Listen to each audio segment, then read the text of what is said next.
Muy buenas tardes, mis y compañeros. A continuación, vamos a hacer la exposición de los protozoos en el parásito del aparato digestivo y el proceso de la digestión y la microbiología. Los integrantes son Coica, Lobato, Mercedes, Gómez, Pino, Carla, Inga, Zapata, Cari, Yáñez, Neira, Margarita y Rojas, Rengifo, Daisy, Fiorella. Nuestra agenda consta de definición, clasificación y fisiología y metabolismo de los protozoos. De allí vamos a hablar de cada una de las clasificaciones, como los rizópodos, flagelos, ciliados y esporozoos. Y como dije, el proceso de la digestión relacionado con la microbiología, donde hablaremos de la microbiota intestinal, la función de la microbiota y las enfermedades por alteración de la misma. Vamos a conocer lo que son los protozoarios. El protozoo pertenece al reino protista, subreino protozoos. Son células eucariotas unicelulares, cuyo tamaño varía desde 2 a mayor de 100 micrómetros. Consta de un núcleo o dos. Y dentro del núcleo está la cromatina y un nucleolo.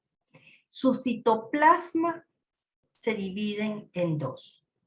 Ectoplasma, que es la parte de afuera, cuya función es la locomoción, y el endoplasma, que es la parte de adentro, y su función es la nutrición.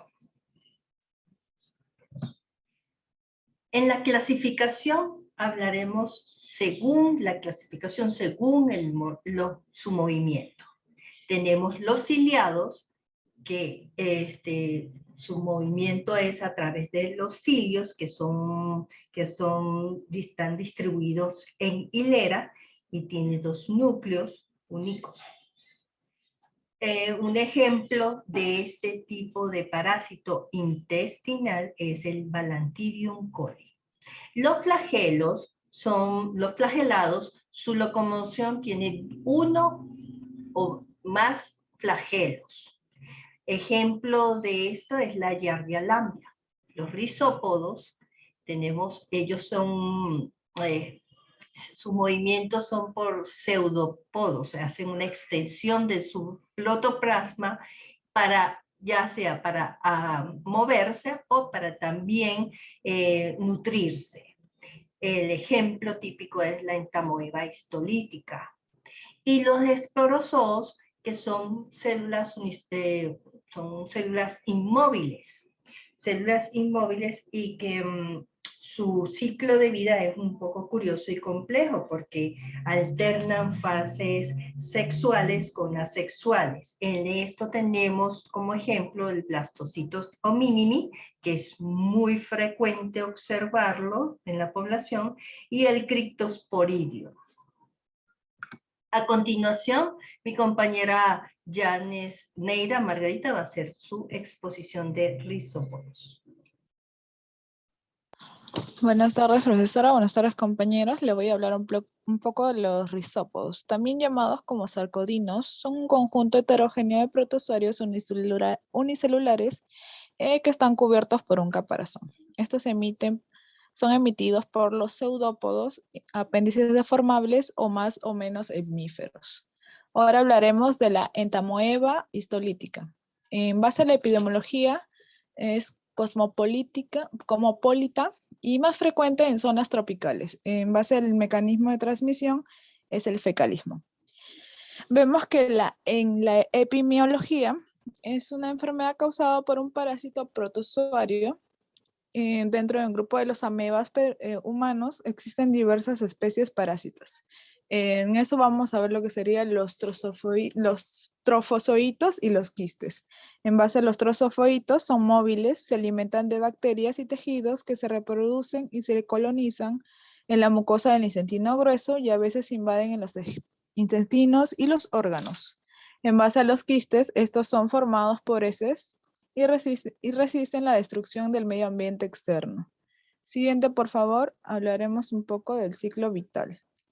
El ciclo vital en la forma infectante de este protozoo es dentro de dos formas en las cuales pueden presentarse en forma quística. Como podemos ver en la imagen, el quiste maduro es ingerido, pero previo a ello sufre lo que sería la ecloración y el trofozoito, el cual es multiplicado mediante un quiste o un trozofoito.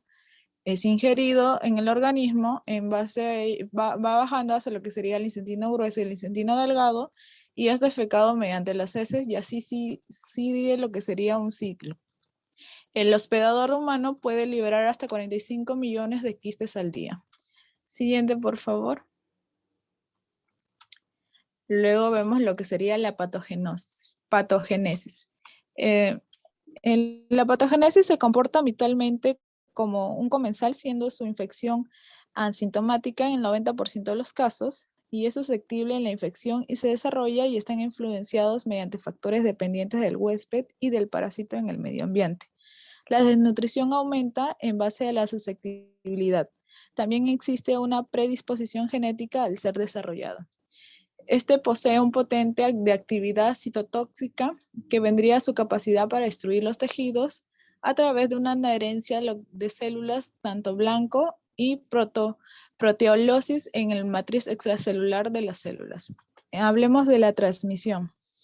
La transmisión se produce principalmente por la ingesta accidental de quistes maduros, como habríamos hablado en el ciclo vital. Estos se encuentran presentes en el agua y los alimentos contaminados mediante la ingesta de verduras o frutas crudas y mal lavadas. Pueden ser transmitidos de persona a persona por vía fecal oral a través del contacto con manos, ya sea por objetos, que podrían ser billetes, juguetes, monedas, entre otros, o superficies ya contaminadas con heces infectadas. Siguiente, por favor. En el cuadro clínico vemos que de cada 10 personas a las cuales se les detecta el parásito, una de ellas desarrolla los síntomas, las cuales pueden variar dentro de ellas en diferentes casos. Esta enfermedad se desarrolla en dos tipos de fases, lo que sería fase aguda y fase crónica. La fase aguda es la más grave y puede durar semanas y meses. El enfermo presenta dolores fuertes abdominales y heces sangrientas. En base a las fases crónicas pueden durar años, y si no se trata a tiempo puede llevar hasta la muerte. En este caso, se alternan lo que sería diarreas leves con estreñimiento. Siguiente, por favor. Hablemos también sobre el diagnóstico, el cual vemos que en base a la infección intestinal se hace con un examen microscópico de heces, y en base a la infección intraintestinal se hacen estudios de diagnóstico por imágenes y pruebas serológicas. Ahora hablemos sobre el tratamiento de esta enfermedad, la cual vamos a hacer, en el principio vamos a aplicar lo que sería metronidazol o tinidazol. Estas se van a dar 3 veces al día y la segunda una vez al día de manera oral. Eso es uno de los medicamentos los cuales van a ayudar a poder, lo que sería un poco aliviar lo que son los síntomas gastrointestinales, ya sea leves o moderados que presenta el paciente. Y ahora hablemos sobre las medidas preventivas. Primero tenemos que saber que el control higiénico debe ser sanitario del agua y los alimentos. Esto debe ser adecuado, tener una correcta limpieza y desinfección de manera periódica en los lugares en los cuales estamos trabajando, y también en base a la manipulación de los alimentos, los cuales deben estar lavados de manera correcta, ¿no? Si el paciente ya es recurrente, debería hacer un examen de seguimiento médico después de su tratamiento, debido a que este puede seguir permaneciendo dentro del organismo del paciente. Siguiente, por favor. A continuación, mi compañera Inga Zapata. Buenas tardes, mis. Buenas tardes, compañeros. El día de hoy les voy a hablar sobre la Giardia lamblia, que pertenece al grupo de flagelados. Siguiente, por favor. Bueno, también podemos decir que los protozoarios intestinales en humanos pertenecen a 4 grupos, como ya lo dijo mi compañera Carla. que mayormente esto se detecta a través de unos análisis vía microscopio y su rango varía de 5 a 10 micrómetros, dependiendo de la especie. Bueno, la Yardia lamblia es un parásito que pertenece al protozo flagelado, como ya lo dije, y que vive en el intestino delgado. La mayoría de personas que lo padecen son de casos asintomáticos y los síntomas son cólicos, inflamación, náuseas, diarrea y pérdida de peso. La transmisión es a través de alimentos o también cuando las personas tomamos agua de caño y eso hace que nos produzca este tipo de parásitos. Tiene 2 formas de vida, que es trozofoito, que es la forma vegetativa, y el quiste, que es la forma infectante. El diagnóstico es, como ya lo dije, es una observación a través del microscopio y que es la forma más común. El tratamiento son medicamentos derivados de nitromidazoles y benzimidazoles. Siguiente, por favor. Ya. La taxonomía, que es la que se encarga de clasificar a los organismos vivos. Y bueno, podemos decir que esta palabra proviene del griego taxis, que significa ordenamiento, y monos, que se refiere a la norma o regla. A través de eso tenemos generalidades, que es el protozo flagelado, el heterótrofo, la reproducción por ficción binaria, y las fases, que son el quiste y el trozofoito. Que esto viene de la familia Giardia lamblia y es de las clases Somastigophora. Siguiente, por favor. Luego tenemos la morfología, que esto es a través de la etapa o sea, acá ya podemos ver en la imagen, mayormente se refleja lo que es el quiste y el trozofoito. Que a través de esta etapa podemos decir que es la etapa de alimentación del protozo, mientras que la etapa, o sea, ¿cuál es la diferencia? Mientras que la etapa del quiste es la etapa inactiva, la resistencia es infecciosa del protozo, esta es la diferencia clave entre el quiste y el trozofoito. Bueno, como vemos acá en la imagen, ¿no? Esta es la morfología, esto es lo que tiene el quiste, ¿no? La pared y todo eso. Bueno, compañeros, eso sería todo. Gracias. Doy el paso a mi compañera Fiorella. Gracias. Gracias. Buenas tardes, Miss Maribel. Buenas tardes, compañeros. El día de hoy les voy a hablar acerca de los ciliados Balantidium coli. Les hablaré acerca de la morfología, ciclo vital, patogénesis, transmisión y lo que es la parte clínica, el diagnóstico, tratamiento y epidemiología. Acerca de la morfología, es el organismo protozoario de mayor tamaño que se conoce, que puede llegar a medir en 270 micras, al igual que muchos protozoarios. Durante toda su vida puede presentar 2 fases bien diferenciados: el trofocito en forma vegetativa y el quiste. El trofocito es de forma ovoide y presenta en toda superficie pequeños cilios.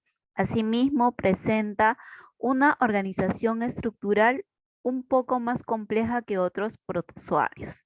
El periodo de incubación es usualmente de 4 a 5 días. El ciclo vital es de vida del Balantidium coli, se puede apreciar de 2 formas. Como ya les comenté, sería como trofozoite y el quiste, de las 2 maneras. Los quistes son ingeridos por el huésped mediante agua o alimentos que no han sido procesados correctamente, siguiendo las medidas mínimas de higiene. Por esto se encuentran infestados con quistes de este parásito. Una vez dentro del huésped, a nivel del estómago, por acción de los jugos gástricos, comienza a desintegrarse la pared protectora y el proceso que vendría a finalizar en el intestino delgado. Y aquí vendrían a ser liberados los trofozoitos y llegan al intestino grueso para iniciar la colonización de este. En el intestino grueso, los protozoitos se desarrollan y comienzan a producirse mediante el proceso de fisión binaria, que vendría a ser de reproducción asexual. También pueden llegar a reproducirse por un mecanismo sexual conocido como conjugación. Hablaré acerca del patogénesis. La infección del colon se caracteriza por diarrea o disentería, acompañado por cólicos abdominales, tenesmo, náuseas y vómitos con evacuaciones mucosas y las sanguinolentas. Mediante la transmisión se da por vía fecal y el agua contaminado con heces. Sería el principal mecanismo de transmisión. También les hablaré acerca de la parte clínica. En lo que es la parte clínica, los síntomas vendrían a ser hipersensibilidad abdominal, tenesmo, úlcera mucosa intestinal, náuseas, anorexia, heces con sangre y pus, invasión intraintestinal infrecuente. En la parte de diagnóstico lo encontraremos en lo que es trofozoitos ciliados de 50 y 200 y macronucleicos prominentes, vacuolas, quistes con núcleo en B, con único núcleo en citoplasma. Y lo que vendría a ser el tratamiento, vendría a ser lo que es tetraciclina, doxiciclina, oxitetraciclina y otros medicamentos alternativos como metronidazol y iodoquinol y macrólidos. La epidemiología de esta enfermedad es transmitida por cosmopolita, por ejemplo, también se puede transmitir en lugares, zonas muy tropicales, por ejemplo, como insectos, también mediante el cerdo, y vendría a ser la mayor fuente de infección que vendría a ser mediante el cerdo, ¿no? Bueno, hasta ahí ha sido la parte de mi exposición. A continuación, le daré paso a mi compañera Mercedes. Buenas tardes, Miss. Buenas tardes, compañeros. Yo les hablaré sobre los esporozoos, Cryptosporidium y Blastocitis homini. Siguiente, por favor. Cryptosporidium. Es un parásito protozaurio que se encuentra en aguas contaminadas. Se le reconoce cada vez más como el causante de brotes de diarrea cuando los reservorios de agua han sido contaminados. Su morfología. Son oquistes que tienen una característica de forma que puede ser esférica o ovalada. Puede medir aproximadamente entre 6 y 7 micras. Estos se encuentran rodeados y protegidos por una pared bastante resistente que es doble. En el interior de los quistes se encuentran un total de 4 esporocitos. Estos últimos tienen una forma vermiforme. Es importante destacar que algunos oquistes presentan paredes gruesas y otros paredes más delgadas. Su ciclo vital. La principal fuente de infección de este parásito es el agua, pero no necesariamente el agua que se consume, sino también el agua proveniente de piscinas y otras fuentes de agua recreativas. De manera excepcional también puede ocurrir que el parásito ingrese al cuerpo del huésped a través de algunos alimentos como en las ensaladas. Lo que se encuentra en el agua son los oquistes, dentro de los cuales se encuentran contenidos varios esporocitos. Estos son solo uno de los tantos estadios que se presentan en el ciclo de vida de los parásitos. Esos esporozoitos llegan al medio ambiente provenientes de sujetos infectados, quienes los liberan mediante dos mecanismos, a través de las heces o mediante fluidos corporales como los respiratorios. Asimismo, la entrada de los esporozoitos al organismo puede ser por ingestión o por inhalación. Siguiente, por favor. La transmisión, como mencioné anteriormente, el medio a través del cual ingresan los oquistes, que son las formas infectantes al organismo, es mediante el agua. Puede ser a través del agua que se ingiere y se utiliza para preparar los alimentos, o también mediante el agua de alguna piscina o cuerpo de agua natural en el que el individuo disfrute como algún baño. Igualmente, otra vía de contagios es la ingestión de alimentos contaminados. El contagio es generalmente fecal oral, por lo que es frecuente en poblaciones en las que las medidas de higiene son deficientes. Asimismo, también se han descrito casos en los que el contagio ha sido de persona a persona o de animal a persona.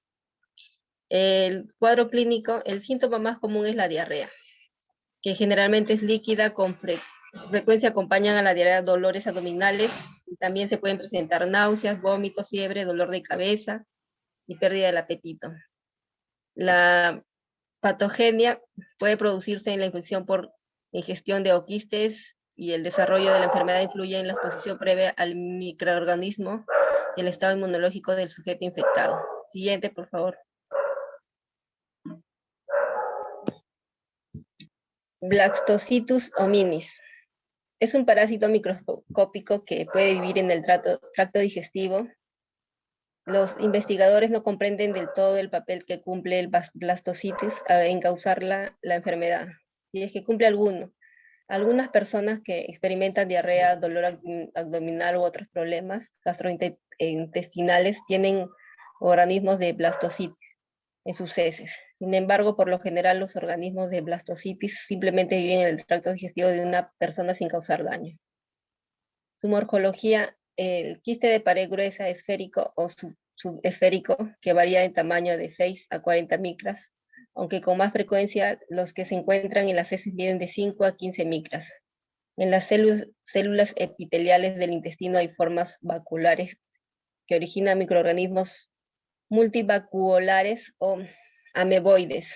Las formas multivaculares dan origen a los prequistes de paredes delgadas. Las formas ameboides parecen evolucionar a quiste de pared gruesa. Es característico que estos microorganismos tengan un gran cuerpo central, con un margen estrecho de citoplasma que contiene núcleos y cuerpos en inclusión. El ciclo vital. El ciclo de vida propuesto comienza con la ingestión del quiste, y dentro del huésped se desarrollan otras formas hasta que eventualmente vuelven a desarrollarse quistes que se propagan hacia las heces. La patogenia. Siguiente, por favor. La patogenia o patogénesis es la acción inflamatoria al adherirse a la lámina propia de la mucosa intestinal. La acción traumática barre las microvellosidades de la mucosa. La acción vectora ocasiona infiltrado celular. La acción tóxica infecta la mucosa intestinal por la proteína lectina.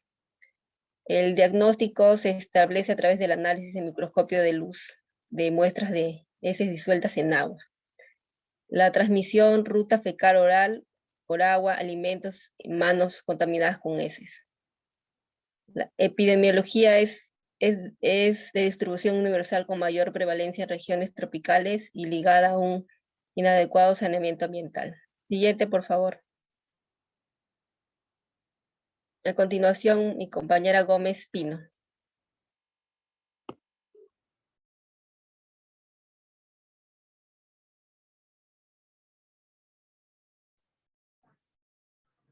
Nuevamente con ustedes voy a hacer la exposición del proceso de la digestión relacionado con la microbiología.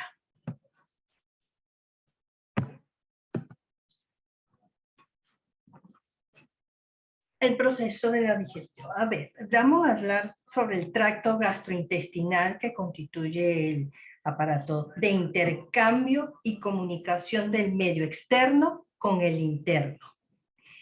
Tiene dos funciones, como sabemos, es el nutritivo, la nutrición, que es el proceso de digestión y absorción de nutrientes, sino que también tenemos otro proceso, que es el de defensa, de protección. Aquí en el tracto gastrointestinal se produce lo que es el reconocimiento de elementos externos y el desarrollo de sistemas de prevención y rechazo de los posibles agresiones de los agentes patógenos, agentes que vienen del exterior.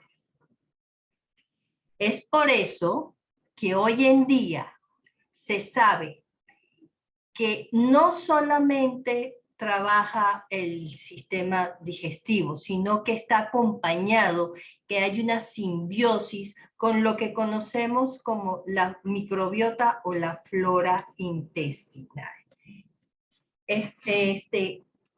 Conocemos que desde el momento del nacimiento hasta durante todo un año de vida se colonizan colonizan y crecen en forma permanente esta microbiota.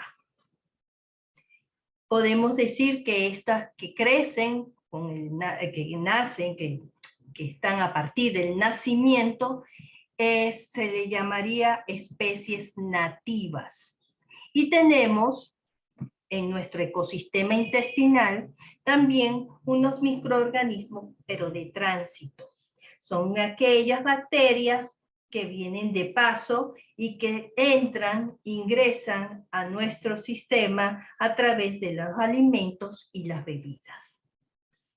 Entonces, ya sabemos que tenemos que gracias a la microbiota y al sistema tracto y gastrointestinal tenemos la función de nutrición y de defensa.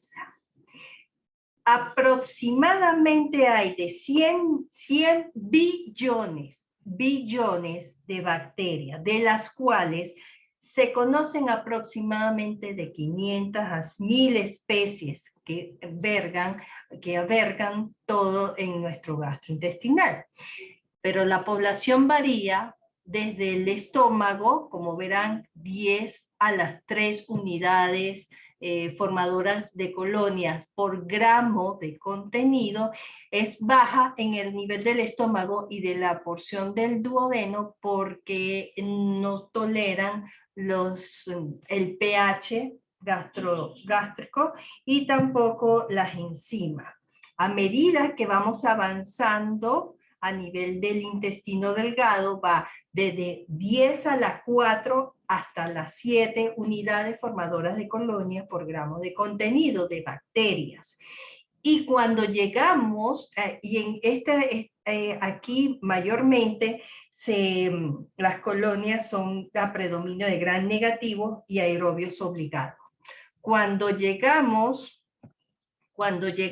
al colon, tenemos una población en aumento de 10 a la 11 unidades formadoras de colonia por gramos de contenido. Y esto se debe aquí mayormente porque el tránsito intestinal es lento,